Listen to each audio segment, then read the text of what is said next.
Recognized. Thank you, Mr. Speaker. This week, representatives from 193 countries are meeting in Dubai to re-examine an international treaty dealing with telecommunications.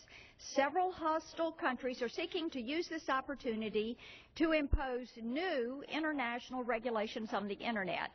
We need to send a strong message to the world that the Internet has thrived under a decentralized, bottom-up, multi-stakeholder governance model.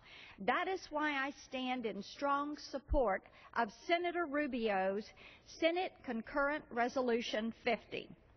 The U.S. is united in its opposition to international control over Internet governance. And we've seen leadership pushing back against ceding more power to the International Telecommunications Union. It's referred to as the ITU. It's a branch of the United Nations, and some want to give it new powers. Several countries see the Internet as a tool for political and/or economic control that they want to exploit. For example, Russia's Vladimir Putin has openly stated his intention to seek, and I'm quoting, international control over the Internet using the monitoring and supervisory capabilities of the ITU, end quote. And just last week, the Syrian government shut off Internet access as the regime sought to suppress the free exchange of information among its private citizens.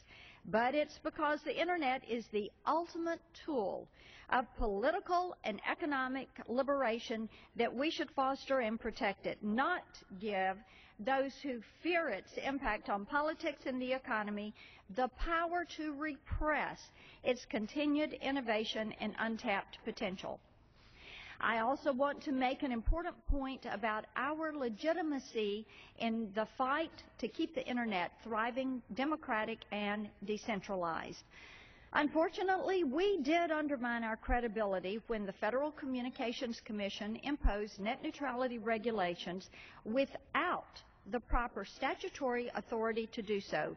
Even Ambassador Verveer at the State Department had made the point.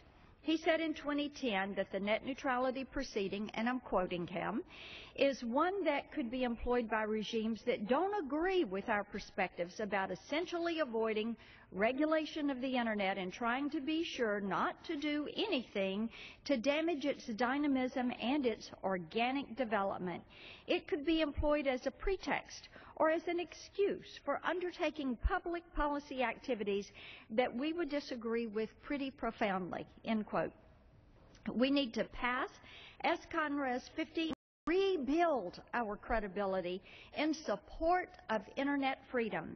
Regulating beyond our authority at home sets a very bad example when we want to oppose truly devastating regulations at the international level. Despite our domestic disagreements on telecom policy, one thing both sides of the aisle can agree on is that we should uphold the Internet governance model that's working. Let's not try to fix what's not broken. In Dubai, we want our country promoting private markets in U.S. interest. Let's encourage the decentralized governance model that's been successful in the past, and let's show leadership instead of giving away broad regulatory powers to those who don't deserve and who should not have it. Thank you. And